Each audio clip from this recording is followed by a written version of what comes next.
Good morning, seventh graders. It's Miss Hernandez. I am attempting to make you guys a YouTube video. I'm going to start off by going over Investigation 2.2, the comparing pizza prices. So if you want to go ahead and pause the video right now and grab your notebook with all of your work for Investigation 2.2, we'll go ahead and go over everything and make sure you have a firm understanding. After this video, I'm going to post another one that will set up Investigation 2.3 so that you'll be ready to go for today. So go ahead and pause your video. All right, so basically what I'm going to do is I'm just going to go question by question and talk a little bit about the answers and what makes sense for the answers. If you have any questions, feel free to send me a private message or on our Google Classroom, or you can put it in the stream below our assignment and put it out to the community. Maybe your friends can answer the question as well. All right, so let's get started. So you'll see that I have the data table set up already. I copied it from the book on page 45, and we have two pizzas, pizza companies, Royal Pizza and Howdy's Pizza. And the information that they gave us first was this information. So they gave us $120 for 10 pizzas at Royal, and then they also provided $195 for 15 pizzas at Howdy's Pizza. So basically what we did, or what I did, is I used these two amounts to set up a rate. So my first rate for Royal Pizza was $120 per 10 pizzas. If I calculate that, if I do the division, I end up getting the unit rate. So the unit rate would be $12 per one pizza. And then for Howdy's Pizza, $195 divided by 15 gives me $13 per one pizza. That information then can be placed over here. So these two cells, the $12 and the $13, these indicate how much you pay for one pizza, and then you can use that information to determine 2, 3, 4, 5, all the way up to 200 pizzas. So that was kind of your first step there. All right, so when we get to A2, it asks how much will 53 pizzas for Royal cost? Well, if we take our price for one pizza and multiply it by the number of pizzas we want, then basically that calculation will get you $636. Was going to say another way you can work this is if you wanted to use the data table. You can take pieces from the data table. So 53 pizzas you can think would be 20 pizzas plus 20 pizzas plus 10 pizzas plus three pizzas. So you could use the data table as well to kind of add up bits and pieces. Or you can think of like 53 pizzas is half of 100 plus 3. So there's all kinds of different ways that you can do this. I put it more in an expression form, but there's certainly different ways using the data table that you could do it. When we get to A3, I actually put it over here. So if you look at this part here, I did it the same way. $13 per one pizza times 27 pizzas gets me 351. Same thing here though, you can go to 20 pizzas, then add on 5, then add on 2. So you can use the data table for that. You have a few different options for number 4. So I left 3 options on the table.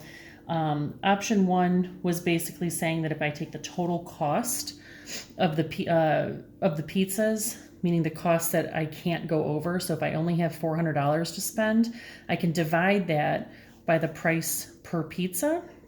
So basically, how many $12 pizzas can I buy with $400? And that comes out to about 33 pizzas. I think what it came out to was about 33 1/3 pizzas, but we don't typically buy 1/3 of a pizza. So 33 pizzas is as far as I can go. I also followed that same process with the 96 pizzas. The second way you can do it is set up proportions. So if you look down here, I have it for both, but I'll do the 96 pizzas. If I have $12 per one pizza, I can set that equivalent to $96 per X pizzas. We don't know what the pizzas are or how many pizzas there are. So if I take my scale factor, 96 divided by 12 gives me 8. That means that 1 times 8 will give me 8 pizzas. Your third option, just like I talked about in A2, your third option is to use the data table. So if I know that I have $400 to spend, I can kind of come to the data table and determine how many pizzas I can buy. So $400, I might look at like, okay, I've got 240 plus, so 20 pizzas plus 10 pizzas would put me at 360. And then I know that I'm a little bit away from 200, or I'm sorry, from 400. So then I would add 3 more pizzas onto that. So you can use the data table to also determine how many pizzas you can buy with the $400 or the $96. So those are your 3 different options. If you had a different way to do it and you want to, you can comment in the classwork section and let us know how you took care of A4. Okay, I'm going to flip my page here. Actually scooch it over a little bit because I figured I would do this one kind of a little bit live here with the equations. So for B, it asked you, so if you're looking at the data table, if you know the price of 1 pizza, how can you find the price of additional numbers of pizza? Well, basically what I can do is I can take the total cost and set that equal to either 12 or 13, depending on whether you're talking about Royal Pizza or Howdy's Pizza. And then basically you take that unit rate and you multiply it by the number of pizzas. So what does that look like in equation form? Because they want us to write an equation where P is the price for any number of pizzas. So we'll say the total price. So P is the total price, and they want N is the number of pizzas. So if you think about this, you want your total price to be equal to some amount. So your total cost, that is essentially the P here. And then you can think about what you wrote in B1. You have your total cost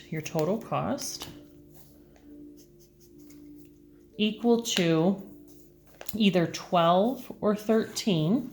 So here we'll put Royal is $12 per pizza. Howdy's is $13 per pizza. And then we think, like, what did we do with 12 or 13? Well, at Royal Pizza, we took $12 and multiplied it by the number of pizzas I'm going to order. Right now, we don't have a number for that, but we do have a variable that we can use to hold the place until we have a number. So we multiply by the number of pizzas. So I'll show that as an N here. I'll show it as an N here. And now I have an equation that I can use to plug in if I have 53 pizzas that I'm buying, it would be 12 times 53. If I have 96 pizzas that I'm buying, it'd be 13 times 96. I can also use it the other way. So let's say I want to spend $400. So here, if I said P is 400, then I could plug 400 into P, and I would have 400 equals 12N, and then I would just solve that like a river problem. So these are how your equations work out. A lot of times it helps if you write it out in words, what you actually do with the unit rate to get to your answer, and that will help you to determine the equation that you write. All right, we're going to move on to letter C.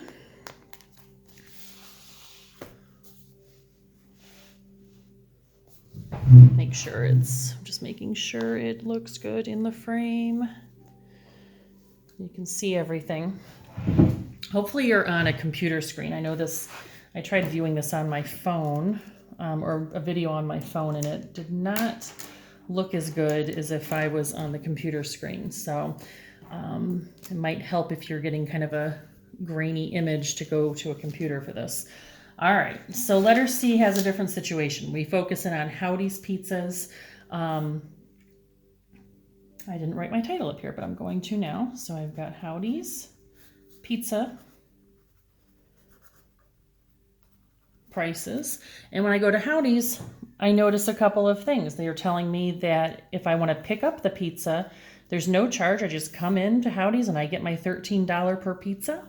But if I wanted to have the pizza delivered, they're telling me that I need to pay a $5 delivery fee. So that's going to change up the data table.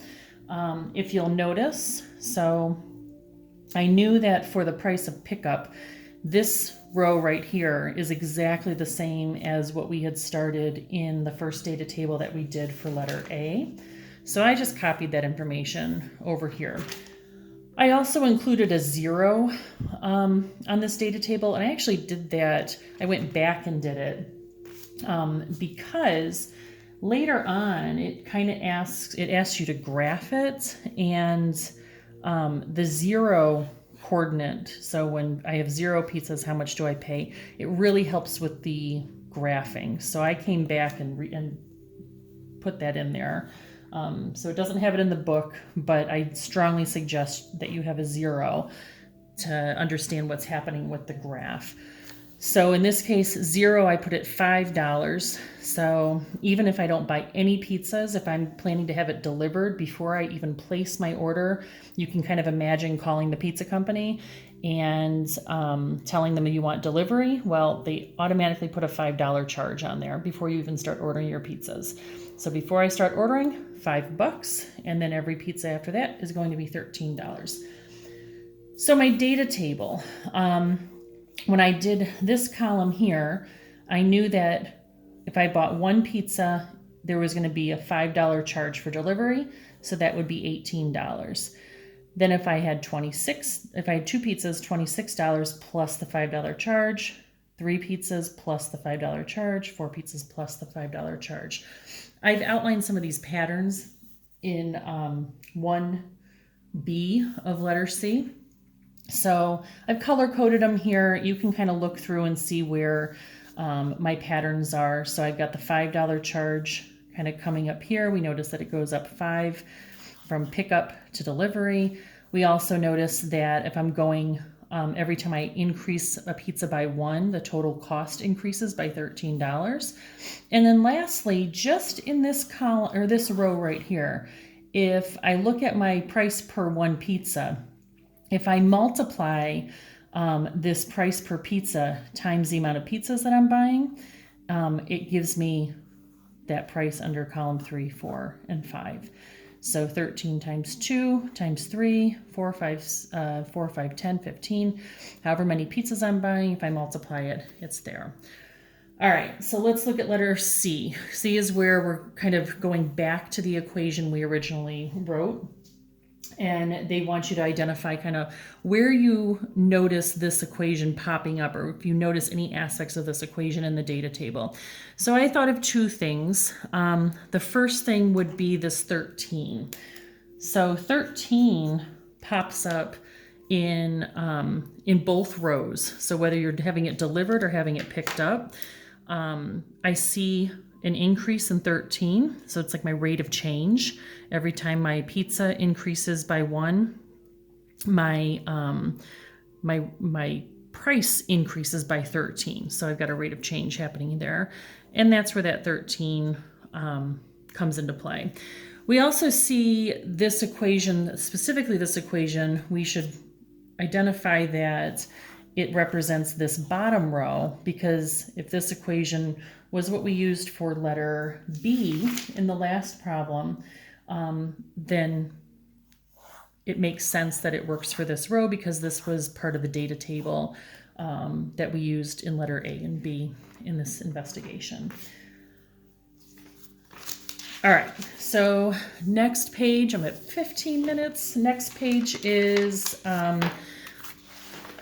the end of letter C, and it is the graph. So hopefully you guys didn't have any issues creating the graph. Remember that we always need an x-axis, a y-axis, and we want to make sure that our scaling, so when we write the scale, make sure you're keeping it consistent. So mine, I had gone up, actually every little spacing or every line was worth 1/2. We don't buy 1/2 of a pizza. So every 2 spaces I went up 1, 2, 3, 4, 5 for the x-axis or the independent variable. And then for the y-axis or the dependent variable, I ended up going up, every 4 was worth $25. You may have gone up by 10s, you may have gone up by 20s. Whatever you went up by is completely fine. So once you started plotting some points, and you only needed a couple of points to actually get that line going. But what you should have noticed with the 2 options, pickup and delivery, is that it made a parallel line. So the lines should be parallel to one another. They never intersect. And what happens here is that, we have some similarities in the graph because they go up by a constant rate. So each of these are going up $13 every single pizza that you purchase. So you should see a $13 change in your points. And it is directly correlated to the data table that you had written. So you're getting your points from the data table.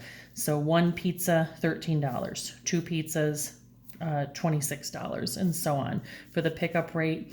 And then the delivery rate, the difference in these is that your pickup starts at 0 pizzas, $0, but you'll notice that your graph for the delivery starts at 0.5. So I start at $5, not at $0. That's $5 for the delivery fee.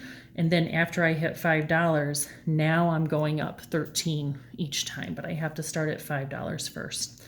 And that's identified over here. Again, you can think of it as if you're ordering a pizza for delivery, the minute you answer the phone, you tell them you want delivery, they put a $5 charge onto your bill, and then you can start ordering your pizzas. Well, that pretty much wraps up investigation 2.2. My next video, we're going to go ahead and set up for investigation 2.3 and extend a little bit on this investigation. If you have any questions about this, don't hesitate to private message me in this particular assignment, or you can put a message in the thread on the assignment for your classmates to get. I will see you soon. Bye-bye.